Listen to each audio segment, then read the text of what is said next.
Hello बच्चों, अच्छे हैं आप लोग। देखिए बच्चों, हमारी जो पिछली वीडियोस थी या पिछली वीडियो की बात करें, जो हमने रिसेंट वीडियो अपलोड की थी मैंने, तो वहां पर हम लोगों ने सीखा कि कैसे हम एक लीनियर पॉलिनोमियल को ग्राफिकली प्लॉट कर सकते हैं।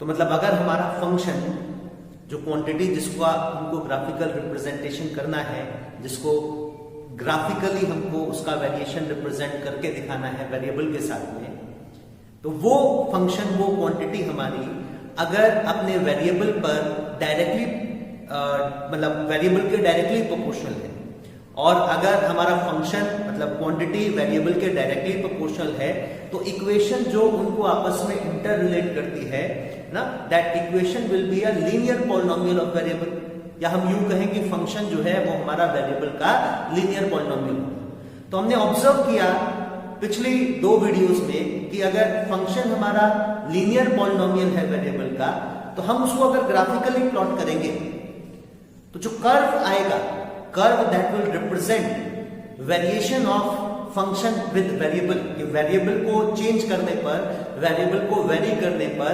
फंक्शन किस तरह से चेंज होगा, किस तरह से वेरी करेगा, तो वो कर्व हमारा स्ट्रेट लाइन होगा। That curve will be a straight line. तो फॉर ऑल लीनियर पॉलिनोमियल्स अगर उनको ग्राफिकली प्लॉट किया जाए तो curve which will represent their variation with respect to variable will be a straight line. फिर पिछली वीडियो में लास्ट में हम लोगों ने स्लोप ये टर्म डिस्कस की थी। वहां मैंने आपको बताया था कि अगर, जैसा कि हम बात कर रहे हैं, फंक्शन वेरिएबल पे डिपेंड करता है, वेरिएबल को चेंज करने पर अगर वेरिएबल की वैल्यू चेंज होगी तो हमारा फंक्शन जो है उसकी भी वैल्यू चेंज होगी करस्पॉन्डिंगली। अगर हम वेरिएबल को वेरी करें तो फंक्शन का जो मैग्नीट्यूड है, फंक्शन की जो वैल्यू है, वो भी साथ ही साथ करस्पॉन्डिंगली वो भी चेंज होगी। तो अगर हम ये देखना चाहते हैं कि what is the rate of change of function with respect to variable ना, पर यूनिट वेरिएबल को चेंज करने पर, वेरिएबल को 1 यूनिट चेंज करने पर फंक्शन में कितना चेंज होता है, rate of change of function कितना है वेरिएबल के रिस्पेक्ट में, तो कैसे, सबसे पहले तो यही स्लोप कहलाता है। Rate of change of function with respect to variable, यही स्लोप है। मतलब स्लोप हमको ये बताता है कि अगर हम वेरिएबल को 1 यूनिट चेंज कर रहे हैं तो हमारे फंक्शन में कितना चेंज होगा। कैसे कैलकुलेट करते हैं, तो मैंने आपको बताया था कि आपका जो वेरिएबल है उस वेरिएबल को स्मॉल अमाउंट में, मतलब स्मॉल चेंज कीजिए वेरिएबल में। मान लीजिए फिलहाल अभी वेरिएबल की वैल्यू x1 है और आपके फंक्शन की करस्पॉन्डिंग वैल्यू y1 है, तो वेरिएबल को आप चेंज कीजिए। अब जैसे जैसे वेरिएबल चेंज होगा वैसे वैसे फंक्शन भी चेंज होगा। मान लीजिए वेरिएबल की वैल्यू आपने कितनी चेंज की, फाइनल वैल्यू हो गई x2 और हमारा फंक्शन की वैल्यू चेंज होकर हो गई y2, तो वेरिएबल में कितना चेंज हुआ, x2 माइनस x1, इसको डेल्टा x कह देते हैं, और फंक्शन में कितना चेंज हुआ, y2 माइनस y1, इसको हम डेल्टा y कह देते हैं। तो ratio delta y by delta x, ठीक है, delta y by delta x, change in function with respect to change in variable, ये रेशियो हमारा कहलाएगा स्लोप, या जो हम कह रहे थे rate of change of function with respect to variable. तो अब बात ये है बच्चों, इस वीडियो में हम लोग सीखेंगे कि ये स्लोप कैलकुलेट कैसे किया जाए ना। सबसे पहले तो जैसे हम लोग लीनियर पॉलिनोमियल भी डिस्कस कर रहे हैं, लीनियर पॉलिनोमियल का ग्राफिकल रिप्रेजेंटेशन सीख रहे हैं, तो इसी लीनियर पॉलिनोमियल का जो कर्व आएगा, स्ट्रेट लाइन कर्व, उस पर हम स्लोप उस कर्व का कैसे फाइंड आउट करेंगे। तो देखिए, ये एक लीनियर पॉलिनोमियल मैंने ऑलरेडी ग्राफ प्लॉट कर रखा है, क्योंकि हम सीख चुके हैं कैसे ग्राफ को प्लॉट करना है, कैसे लीनियर पॉलिनोमियल को हम प्लॉट करेंगे, ठीक है, वो हम सीख चुके हैं। तो मैं उसमें टाइम नहीं वेस्ट करना चाह रहा, तो मैंने ऑलरेडी ग्राफ ड्रॉ कर रखा है। तो मैंने फंक्शन ये लिया है, फंक्शन है हमारा 4x+2, ठीक है। जैसा मैंने पिछली वीडियो में आपको बताया था कि ये 2 हमारा y इंटरसेप्ट होता है ना, ये जो कांस्टेंट वैल्यू है हमारे लीनियर पॉलिनोमियल में, एक टर्म ऐसी हो सकती है जिसमें x की लीनियर टर्म होगी ना, और एक ऐसी कोई टर्म हो सकती है जो कांस्टेंट होगी, जिसपे जो x पे डिपेंड नहीं करेगी। तो वो जो हमारी कांस्टेंट टर्म होगी वो y इंटरसेप्ट को रिप्रेजेंट करती है। y इंटरसेप्ट मतलब वो पॉइंट जहां पर ग्राफ स्ट्रेट लाइन हमारी y एक्सिस को इंटरसेक्ट करेगी। देखिए यहां पर कितना है y इंटरसेप्ट +2, तो आप देख रहे हैं कि हमारा जो कर्व पर जो ग्राफ है, ये स्ट्रेट लाइन y को किस पॉइंट पर इंटरसेक्ट कर रही है, +2 पर, y = +2 यूनिट्स। ये एक्चुअली ये भी रिप्रेजेंट करता है कि जब हम x को 0 पुट करेंगे, मतलब जब x हमारा 0 होगा, क्योंकि अगर स्ट्रेट लाइन y एक्सिस को इंटरसेक्ट कर रही है तो इसका मतलब जिस पॉइंट पर वो इंटरसेक्ट करेगी वहां पर x कोऑर्डिनेट कितना होगा 0। तो ये y इंटरसेक्ट एक्चुअली ये भी बताता है हमको कि जब x कोऑर्डिनेट हमारा 0 होगा तब y कोऑर्डिनेट की वैल्यू कितनी होगी, मतलब जब वेरिएबल की वैल्यू 0 होगी तो हमारा फंक्शन की वैल्यू क्या होगी। ठीक है, तो वो हम डायरेक्टली यहां से भी बता सकते हैं इक्वेशन से, और वो हमने ग्राफिकली प्लॉट करके भी दिखाया कि जब वेरिएबल को हम x को 0 सब्स्टिट्यूट करेंगे माने फंक्शन की वैल्यू 2 आएगी। बाकी करस्पॉन्डिंग पॉइंट्स हैं, x को -3 लेने पर y -10 आएगा, x कोऑर्डिनेट को -2 सब्स्टिट्यूट करने पर y कोऑर्डिनेट फंक्शन की वैल्यू -6 आएगी एंड सो ऑन, जो कि आप यहां इस टेबल से देख सकते हो। इसी टेबल को मतलब इन्हीं पॉइंट्स को लोकेट करके बेस्ड ऑन दीस कोऑर्डिनेट्स मैंने पॉइंट्स लोकेट किए और उनको मतलब एक फ्री हैंड कर्व ड्रॉ किया है जो कि स्ट्रेट लाइन आया है ऑब्वियसली फॉर लीनियर पॉइंट। तो अब बात यह है कि इस स्ट्रेट लाइन ग्राफ पर स्लोप कैसे कैलकुलेट किया जाए, delta y by delta x कैसे कैलकुलेट किया जाए। तो आपको क्या करना है, अगर आपको इस ग्राफ का स्लोप फाइंड आउट करना है तो कोई भी 2 पॉइंट सिलेक्ट कीजिए, स्ट्रेट लाइन कर्व पर कोई भी 2 पॉइंट सिलेक्ट कर लीजिए, कोई भी 2 पॉइंट ले सकते हैं। एग्जांपल के लिए हम कौन से पॉइंट ले लेते हैं, फॉर एग्जांपल एक पॉइंट तो हमने ले लिया ये पॉइंट हमारा late us say this to B ए, इस पॉइंट को हम क्या लेते हैं ए, और एक पॉइंट एग्जांपल के लिए मैं ये ले लेता हूं लास्ट वाला पॉइंट जो हमारा 3,40, let us say this point to be B. तो हम देखते हैं अब हम जब ए से बी तक जाएंगे तो हमारा x कोऑर्डिनेट की वैल्यू चेंज होगी, ऑब्वियसली चेंज होगी क्योंकि यहां पर x कोऑर्डिनेट कितना है -1 -2, इसको हम x1 कह देते हैं। ठीक है, x कोऑर्डिनेट की मतलब इनिशियल वैल्यू ऑफ x, और b तक जाने पर x कोऑर्डिनेट कितना हो गया हमारा 3, इसको 3 को हम x2 कह देते हैं। तो हम देखिए a से b तक जाने पर हमारा x कोऑर्डिनेट कितना चेंज हुआ, कैसे फाइंड आउट करेंगे। तो क्या करें, यहां इस पॉइंट से परपेंडिकुलर ड्रॉ करें,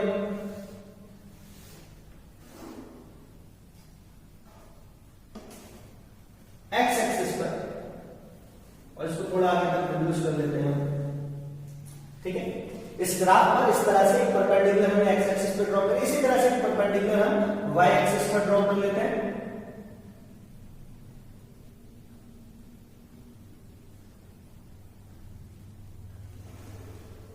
देखिए ट्राइंगल बन जाएगा ना, मान लीजिए पॉइंट हमने बी ले लिया, late us say this point B C. तो अब यहां पर आप ये ऑब्जर्व करिए कि हमारा x कोऑर्डिनेट में जो चेंज हुआ है, x कोऑर्डिनेट में जो चेंज हुआ है a से a पॉइंट से b पॉइंट तक जाने में x कोऑर्डिनेट कितना चेंज हो रहा है।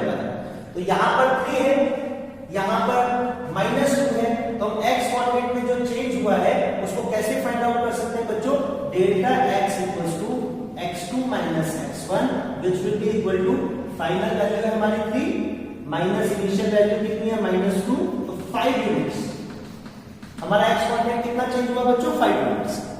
और हम ये ऑब्जर्व करें कि ये 5 यूनिट्स एक्चुअली इस रेक्टेंगुलर ट्रायंगल में इस बेस के इक्वल, ये जो हमने परपेंडिकुलर ड्रॉ करी थी इस पॉइंट C पॉइंट से ऑन टू y एक्सिस ना, इस परपेंडिकुलर की ये जो यहां से A पॉइंट से लेकर C पॉइंट तक की जो लेंथ है ये हमारी चेंज इन x कोऑर्डिनेट ना, ये x कोऑर्डिनेट कितना चेंज था पहले -2, फाइनली कितना हो गया 3, तो ये लेंथ हमारी है ना -2 से लेकर 3 तक की जो लेंथ है ये AC के बराबर है, और ये AC ही डेल्टा x को रिप्रेजेंट कर रहा है।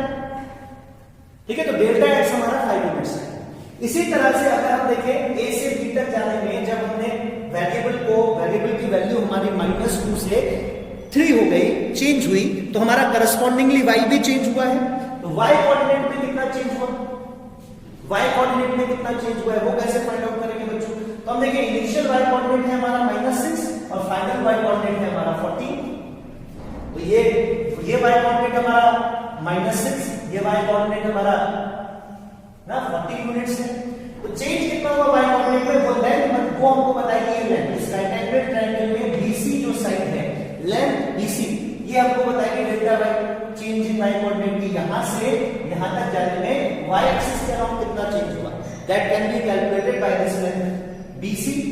तो BC डेल्टा y के बराबर आएगी जो y2 - y1 होगी, हम कैलकुलेट कर सकते हैं वैसे तो चाहे तो यहां से भी देख सकते हैं कि ये 40 यूनिट्स प्लस 6 यूनिट्स 20 यूनिट्स के बराबर है। चाहे तो यहां से कैलकुलेट कर सकते हैं 40 माइनस 6 20 यूनिट्स। ठीक है बच्चों, तो ये 2 पॉइंट्स हमने सिलेक्ट किए। तो हमने देखा ए से बी तक जाने पर वेरिएबल में कितना चेंज हो रहा है वो हमने कैलकुलेट किया, करस्पॉन्डिंग फंक्शन में कितना चेंज हो रहा है वो हमने कैलकुलेट किया, और हम अब स्लोप कैलकुलेट करें इस ग्राफ में। तो स्लोप जैसा कि मैंने बताया ratio delta Y by delta X, कि स्लोप होता है rate of change of function with respect to variable. वो स्लोप हम delta Y by delta X calculate करेंगे। तो डेल्टा वाई हमारा 20 यूनिट्स है और डेल्टा एक्स हमारा 5 यूनिट्स है, तो ये स्लोप हमारा 4 यूनिट्स के बराबर आएगा। Slope will B 4 units. तो इस कर्व का, इस स्ट्रेट लाइन का स्लोप जो है वो 4 है। ठीक है, अब देखिए स्लोप का फिजिकल सिग्निफिकेंस देखिए क्या बताता है स्लोप हमको। वैसे तो यहीं से पता चल रहा है, ये हमको बता रहा है कि per unit change in variable, अगर वेरिएबल को आप 1 यूनिट चेंज करते हो तो फंक्शन में कितने यूनिट्स का चेंज होगा। तो ये बता रहा है function will change bye 4 units, function में 4 यूनिट का चेंज है। अच्छा, वो हम यहां से भी ऑब्जर्व कर सकते हैं, हमने जो टेबल बनाया देखिए, हम x को कितना चेंज कर रहे हैं, किन्हीं भी 2 वैल्यूज के बीच में x में कितना चेंज है, 1 यूनिट का चेंज है। -3 से -2, -1, 0, 1, 2, 3, तो किन्हीं भी 2 कंसेक्यूटिव वैल्यूज के बीच में x कोऑर्डिनेट के किन्हीं भी 2 कंसेक्यूटिव वैल्यूज के बीच में कितना डिफरेंस है बच्चों, 1 यूनिट का डिफरेंस है। तो हम वेरिएबल को एक एक यूनिट करके बढ़ाते हैं, है ना, एक एक यूनिट करके चेंज कर रहे हैं। और वेरिएबल को एक यूनिट चेंज करने पर फंक्शन में कितना चेंज हो रहा है वो ऑब्जर्व करिए। तो पहले जब वेरिएबल -3 है, फंक्शन कितना है, -10। वेरिएबल को हमने 1 यूनिट इंक्रीज किया, -2 हो गया वेरिएबल, तो फंक्शन कितना हो गया, -6। कितना चेंज हुआ यहां पर, 4 यूनिट्स का, जितना हमने स्लोप कैलकुलेट किया है। फिर हमने वेरिएबल को -2 से कितना इंक्रीज किया, 1 यूनिट इंक्रीज किया, -1। तो इसमें फंक्शन में कितना चेंज हुआ, -6 से -2, अगेन 4 यूनिट्स। ठीक है, फिर हमने इसको -1 से 0, तो फंक्शन कितना हो गया, -2 से +2 हो गया, कितना यूनिट चेंज हुआ, 4 यूनिट। वेरिएबल को 0 से 1, फंक्शन 2 से 6, फिर 4 यूनिट का चेंज हुआ। फिर वेरिएबल को 1 यूनिट इंक्रीज किया, फंक्शन कितना इंक्रीज हुआ, 4 यूनिट। फिर वेरिएबल को 1 यूनिट इंक्रीज किया, फंक्शन कितना इंक्रीज हुआ, 4 यूनिट। तो स्लोप हमारा क्या बताता है, स्लोप हमारा यही तो बताता है कि उस पॉइंट पर जहां पर आप स्लोप लिख रहे हो, उस पॉइंट पर अगर वेरिएबल को 1 यूनिट चेंज किया जाए तो हमारा फंक्शन कितने यूनिट चेंज होगा, rate of change of function with respect to variable, इसी को कहते हैं। ठीक है, तो वो हमने देखा। और यहां पर एक बात जो और नोटिस करने वाली है, बहुत इंपॉर्टेंट है, कि देखिए हमने जो स्लोप कैलकुलेट किया है 4 यूनिट्स का कैलकुलेट किया है स्लोप ना, स्लोप 4 यूनिट्स है। ये 4 जो नंबर है ये एक्चुअली x का कोएफिशिएंट है। मतलब एक तरह से हम ये कहें कि लीनियर पॉलिनोमियल में x का जो कोएफिशिएंट होगा, वेरिएबल का जो कोएफिशिएंट होगा, वो नंबर ना एक्चुअली स्लोप के मैग्नीट्यूड के इक्वल होगा। जैसे यहाँ पे 4x + 2 लिखा हमने, तो स्लोप कितना आया, 4। अगर मान लीजिए इसी तरह से मैं एक लीनियर पॉलिनोमियल कंसीडर कर लेता हूँ, f of x = 2x - 1, तो ये देख के मैं बता सकता हूं कि इस लीनियर पॉलिनोमियल को अगर ग्राफिकली प्लॉट किया जाए, इस लीनियर पॉलिनोमियल को हम ग्राफिकली प्लॉट करें तो y इंटरसेप्ट कितना आएगा, -1 आएगा, और स्लोप कितना होगा इस पॉलिनोमियल का, 2 यूनिट्स, जो हमको बताएगा कि अगर हम x को 1 यूनिट चेंज करेंगे किसी भी पॉइंट पर, तो वहां पर फंक्शन की वैल्यू में कितना चेंज आएगा, 2 यूनिट्स का चेंज आएगा। Per unit change in variable, function will change bye 2 units, इसीलिए इसका स्लोप 2 है। तो x का जो कोएफिशिएंट होता है वो स्लोप होता है, और जो हमारी कांस्टेंट वैल्यू होती है लीनियर पॉलिनोमियल में वो y इंटरसेप्ट होता है। y इंटरसेप्ट मतलब वो हमको बताएगा कि जब x = 0 होगा तो हमारे फंक्शन की वैल्यू मतलब y कोऑर्डिनेट की वैल्यू कितनी आएगी। जो हमारा ये कांस्टेंट है y intercept, that will be equal to the value of function when variable will attain 0।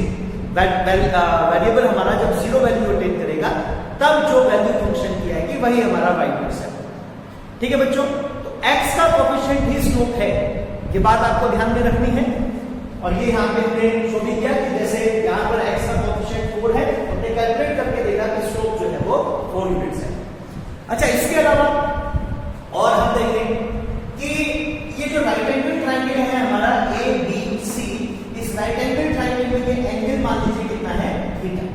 हमारा ये जो स्ट्रेट लाइन हमने ड्रॉ की है, जो हमारा एक स्ट्रेट लाइन कर्व जो कि इस लीनियर पॉलिनोमियल के वेरिएशन को रिप्रेजेंट कर रहा है, इसका एंगल इस हॉरिजॉन्टल एक्सिस से, इस हॉरिजॉन्टल लाइन से लेट अस से इट टू बी थीटा। अच्छा, ये आप समझते हैं कि जैसे यहाँ पे हॉरिजॉन्टल लाइन से एंगल थीटा है, तो अगर हम ये पॉजिटिव एक्स एक्सिस से एंगल कंसीडर करेंगे इस स्ट्रेट लाइन का, तो ये भी थीटा आएगा, क्योंकि ये लाइन और ये लाइन तो पैरेलल हो गई, ये जितना एंगल ये है उतना ही एंगल ये आएगा, थीटा। ठीक है, समझ रहे हैं ना बात? तो अगर मान लीजिए हमारा स्ट्रेट लाइन कर्व जो हमने ड्रॉ किया है, स्ट्रेट लाइन का जो एंगल है positive Y axis, positive Y axis से एंगल दिया है मैंने, पॉजिटिव वाई एक्सिस से जो एंगल है वो थीटा है। तो आपने जो स्लोप है उसको क्या लिखा? आपने लिखा कि स्लोप तो rate of change of function होता है विद रिस्पेक्ट टू वेरिएबल, मतलब स्लोप होता है delta Y by delta X, कि वेरिएबल को अगर एक्स यूनिट चेंज किया जाए तो मतलब डेल्टा एक्स यूनिट चेंज किया है तो हमारा फंक्शन में और डेल्टा वाई यूनिट चेंज हो रहा है, तो ratio delta Y by delta X slope होगा। फिर इस राइट एंगल ट्रायंगल एबीसी में हमने ऑब्जर्व किया कि परपेंडिकुलर जो है इस राइट एंगल ट्रायंगल में ना, इस राइट एंगल ट्रायंगल में परपेंडिकुलर बीसी वो रिप्रेजेंट करती है change in function delta Y को, और जो बेस है एसी वो रिप्रेजेंट करती है change in variable delta X को। तो हमारा slope delta Y by delta X perpendicular upon base हो गया, और अगर इस एंगल को हम थीटा कह रहे हैं तो हम ये भी लिख सकते हैं कि स्लोप जो है वो टेंजेंट थीटा के बराबर होगा। Slope will be equal to tangent theta, जहां पर थीटा क्या है? स्ट्रेट लाइन का पॉजिटिव एक्स एक्सिस से एंगल, स्ट्रेट लाइन का पॉजिटिव एक्स एक्सिस से एंगल। ठीक है, अच्छा ये भी हम जानते हैं कि टेंजेंट थीटा की वैल्यू 0 to 90 अगर थीटा इंक्रीज हो तो टेंजेंट थीटा की वैल्यू क्या होती है? इंक्रीज होती है।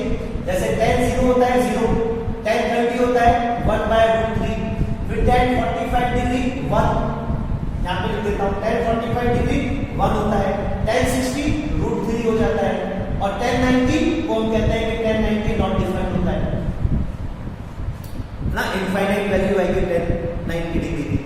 तो थीटा की वैल्यू, टेंजेंट थीटा की वैल्यू जो है वो इंक्रीज होती जाती है अगर थीटा बढ़े। तो कहने का मतलब हम ये भी कह सकते हैं यहां से, ये जो हमने लास्ट में एनालिसिस किया कि एक्चुअली स्ट्रेट लाइन का जो स्लोप आएगा delta Y by delta X वो टेंजेंट थीटा के बराबर होगा अगर थीटा पॉजिटिव एक्स एक्सिस से स्ट्रेट लाइन का एंगल है तो। फिर हम कह रहे हैं टेंजेंट थीटा का मैग्नीट्यूड, मतलब ये स्लोप की वैल्यू, टेंजेंट थीटा की वैल्यू थीटा के पे डिपेंड करती है। थीटा जितना ज्यादा होगा, पॉजिटिव एक्स एक्सिस से स्ट्रेट लाइन का एंगल जितना ज्यादा होगा, टेंजेंट थीटा की वैल्यू भी उतनी ज्यादा आएगी, मतलब स्लोप उतना ज्यादा होगा। एक ये हमको कैलकुलेट करने की जरूरत नहीं है, हम सिर्फ लाइन का एंगल ऑब्जर्व करके बता सकते हैं। स्ट्रेट लाइन ग्राफ का, स्ट्रेट लाइन कर्व का सिर्फ पॉजिटिव एक्स एक्सिस से एंगल देखकर हम बता सकते हैं कि इसका स्लोप ना कितना हो सकता है ना, सिर्फ एंगल को ऑब्जर्व करके स्लोप कैलकुलेट किया जा सकता है। समझ रहे बच्चों? तो फॉर एग्जांपल अगर मान लीजिए मैं एक स्ट्रेट वापस ये लीनियर पॉलिनोमियल्स प्लॉट करता हूं, 2-3 लीनियर पॉलिनोमियल्स को एक ही ग्राफ पर अगर प्लॉट करूं, मान लीजिए ये एक हमारा फंक्शन है जो एक लीनियर पॉलिनोमियल को रिप्रेजेंट करता है, दूसरे को प्लॉट किया तो ये स्ट्रेट लाइन आई, तीसरे को प्लॉट करने पर ये स्ट्रेट लाइन आई। ठीक है, और मुझसे पूछा जाए let us say this to be function 1, this to be function 2, this to be function 3, और हमसे पूछा जाए बताइए 1, 2, 3 में से किसका स्लोप ज्यादा है?